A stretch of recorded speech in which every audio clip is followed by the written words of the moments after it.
If you want to learn all about air dry clay, you're definitely in the right place. In this video, I'm starting from the very basics of air dry clay and will have you feeling confident in no time. Most importantly, clay is a creative and therapeutic craft, so you're here to enjoy. There's no pressure to be perfect. Yes, practice and improve, but perfection is not needed. We'll put that to one side for now. No fancy tools and equipment are really needed, just you, your clay, and the willingness to explore. I'll walk you step by step through everything you need to know. And let's get started making something beautiful together. The clay I always reach for is my Das air dry clay, mainly in white, although it does come in both terracotta and stone as well.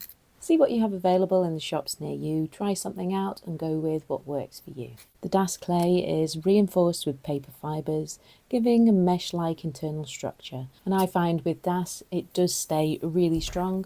Once it is dry, it's pretty hard to break. One of the most common questions and concerns with air dry clay is people find that it cracks. So through the video I'll give you my tips and tricks to hopefully stop it cracking.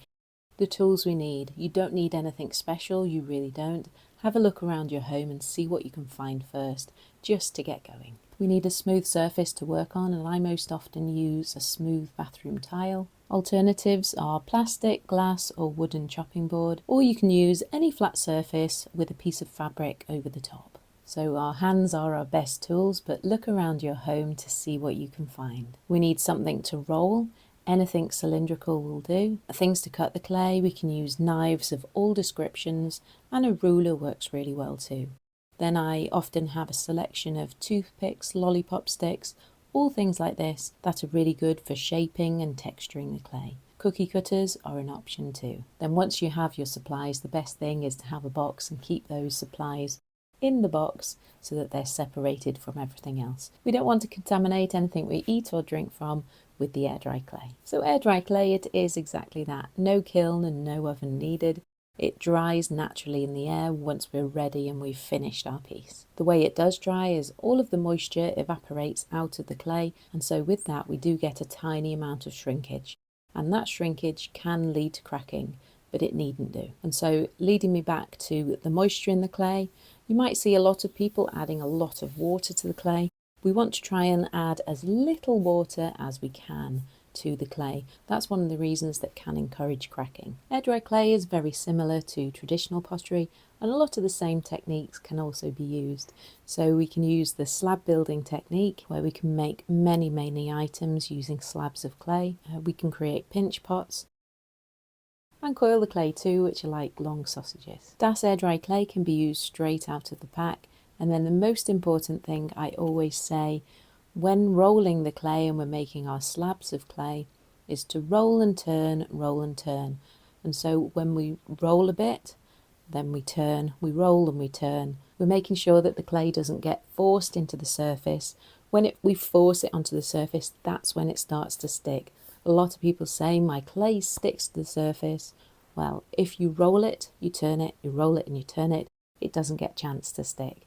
So try that next time and see how you get on. As a beginner, I'd roll my slabs between 10 and 12 millimeters in thickness. Of course, it does depend on the project, but that's a good starting point. When you start off, make the walls that little bit thicker, up to maybe 15 millimeters. If you make those walls and those slabs too thin, the clay can start to sag and slump, and it is harder to control. One of the most important techniques with air dry clay is joining the clay. And just like with traditional pottery, we can use the score and slip method. This is where we score both surfaces, add a little bit of slip. This is air dry clay slip, and it's just watered down air dry clay. We add a tiny bit of slip onto one of the surfaces, firmly press both surfaces together, nice and firmly, and then we blend one side into the other. The goal here is to make all of that air dry clay back into one piece again. And so we really want to make sure we're blending and we're smoothing, and we're absolutely making sure there's no join visible and it's going to dry smoothly and beautifully.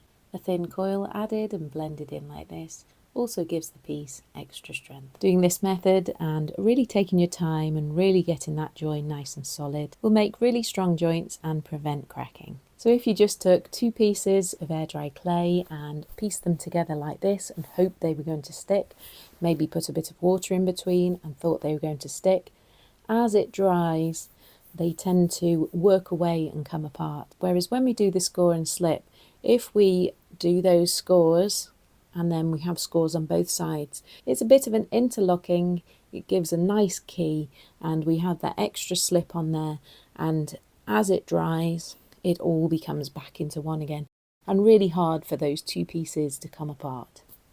Once you've completed your piece and you're happy with it, it's time to let it dry. And the key message here with air dry clay is to let it dry really slowly.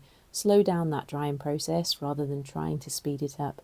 I know it's tempting when you want to get on and finish the piece, but actually, if you let it dry nice and naturally, really slowly, far less cracks will appear and hopefully none at all. Drying time depends on climate. Here in the UK, I tend to leave mine for about 4 days to dry, and then most pieces are fully dry by then, but obviously it does depend on size. I've done some much bigger pieces and left them for over a week to dry. But smaller pieces like these little foxes and things like this, they should be dry within about 2 days. But the test is the white air dry clay, it goes from your kind of grey colour to a white. And then there's also the test of the tap test, and it sounds nice and sharp with no damp patches. While the pieces are drying, make sure you do turn them over and turn them around to make sure the air can get all around and the whole piece is fully dry. If you live in a really warm country, then you can also drape some damp cloths over the top, add a plastic bag over to keep that moisture in there for a little bit longer and to slow down the drying time. As you're working with the clay, it can go quite crispy and you can get a residue on your hands. I'd say when it comes to the finishing of the clay and the smoothing, just make sure you go and wash that clay off your hands, because if it's going a bit crispy, you don't want those flaky bits appearing on your fresh new clay. While we're talking about drying times, and that's the time that it could potentially crack, let's talk about the reasons that the piece might crack. So when creating, I always say, don't have anything that's thinner than your little finger. This can just about get away with being this thin, but I wouldn't make anything more delicate than this. If you have a piece which has got different thicknesses of clay all over it, you have a thick body and then some thinner pieces that are coming out, you have different drying times going on here. The piece is drying at different rates, so as it may be drying a little unevenly, that can also cause cracks. So if possible, I like to have a similar thickness of clay all around my piece, and I'll show you a little bit more about that in a moment. As I said before, the most vulnerable areas are also the joints, and so really pay attention and really smooth out and make really good joints, and then you're less likely to have cracks. On a little pot where we've done the score and slip around the edge, if you've not done it quite enough, as it dries, a crack can appear around the rim. While I'm just talking about the drying out of the clay, if the clay is drying out while you're actually working on it and you don't want it to dry out at that time, just like I have this piece of clay here that I have had out in the air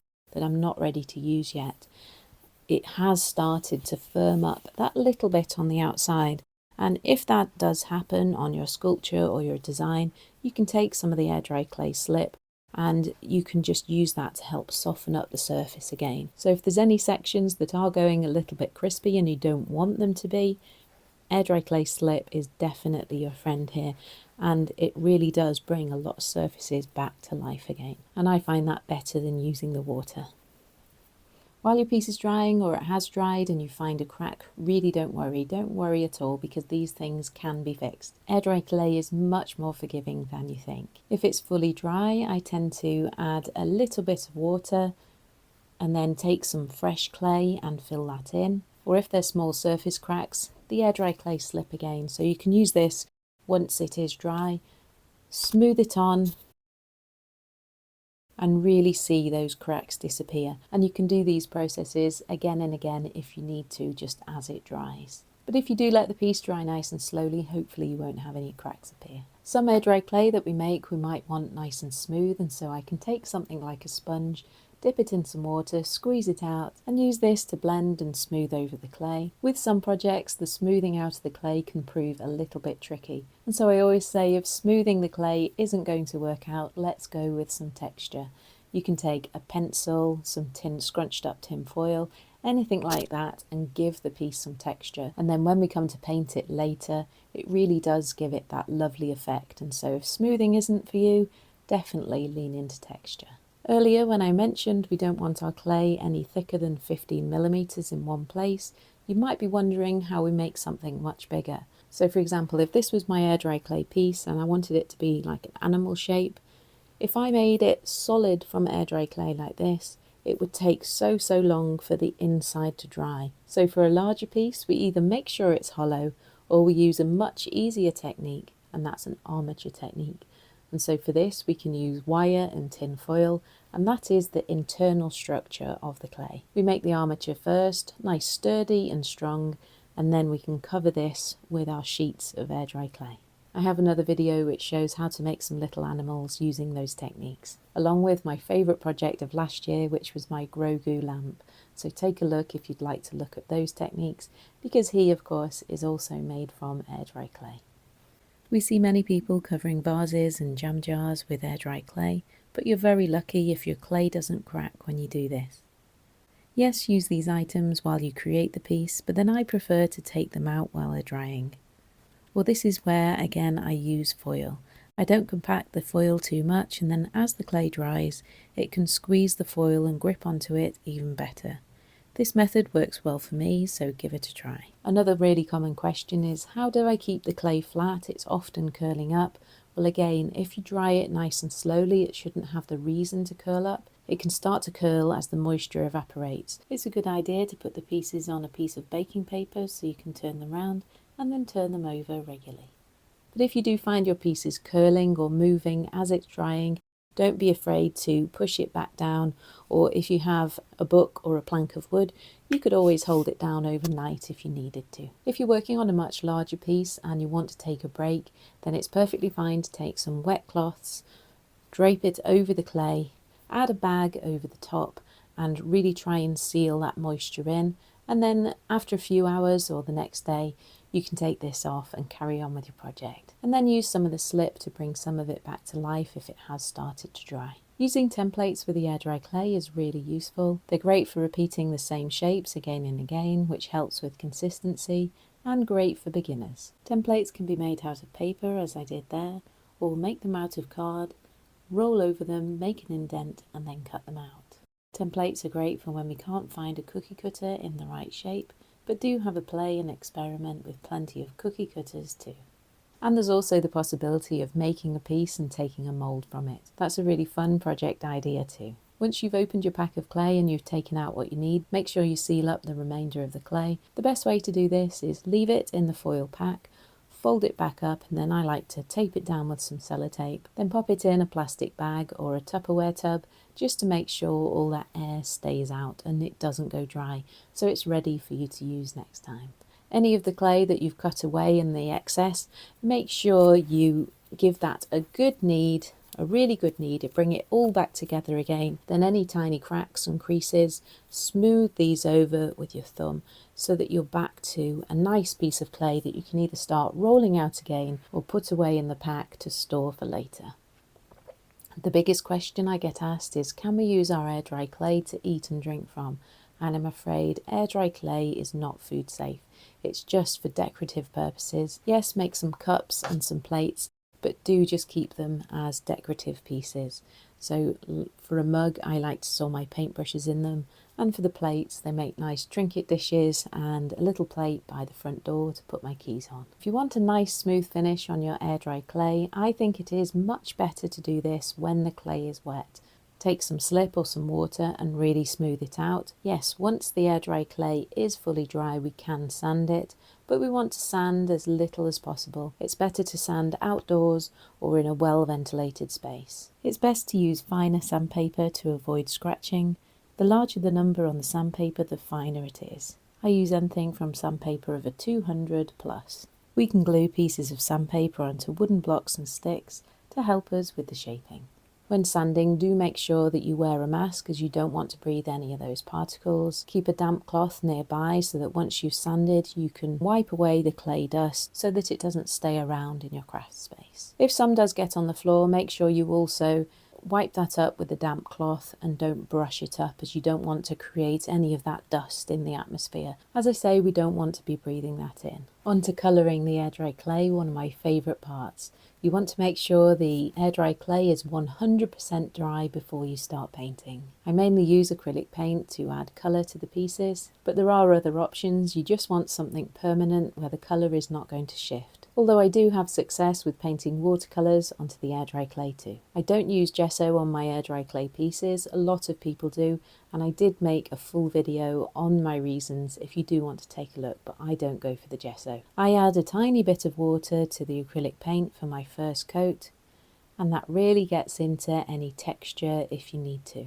Even though with white air dry clay it is white at the moment, if you want it to be bright white at the very end, I do recommend painting it fully white first. Or any sections that you want white, do paint them white. Then go in and really enjoy this part, add lots of colours, lots of details, and really bring those pieces to life with the colour. Once the paints are fully dry, that then brings us on to the sealing of the clay. Sealing air dry clay is an absolute must. Otherwise, if you just leave the clay bare, if any moisture gets on it, it will soak back into the clay and reactivate the clay, and therefore potentially ruin the piece. As a beginner, I'd go with a water-based craft varnish that you can paint on with a paintbrush. The brushes can be easily washed out and you can get some really good ones. Many people use UV resin, and that's what's on this piece. The UV resin does give it a lot of extra strength. A lot of the water-based varnishes are still very strong, and they always give the piece that extra bit of strength. So it's really important not to skip that stage. Really do make sure you varnish and seal all of your air dry clay pieces to make sure you protect all of that hard work. Another question I get asked really often is, can I make the air dry clay waterproof? Yes, I've had success making it waterproof. The UV resin does make it waterproof, and we're able to create things like these paint palettes. But UV resin isn't for everyone, and it's not a personal favourite either. A polyurethane varnish or a yacht varnish are also really good and really strong, and I have had success waterproofing pieces that I've been able to put outside this way. They just need extra care and maybe topping up with a varnish every year or so. But really, there's no hard and fast rules. My videos are here for inspiration and as a starting point. Find ways that work for you and be creative. If you love air dry clay and you'd like to have a lot of this information on hand, then I have my book, Clay, 20 easy air dry clay projects to make at home. It's available around quite a lot of the world, and it's available in English, French, Swedish, Finnish and Czech. Hopefully you found this useful to learn the basics of air dry clay. I have lots of inspiration over here on Red Rocking Bird and lots of different projects. In the description below I'll put some of the other videos that I mention, along with the links to some of the products that I use. If you have any comments or questions, please do comment below. Thank you for watching, and I hope to see you in the next creative video.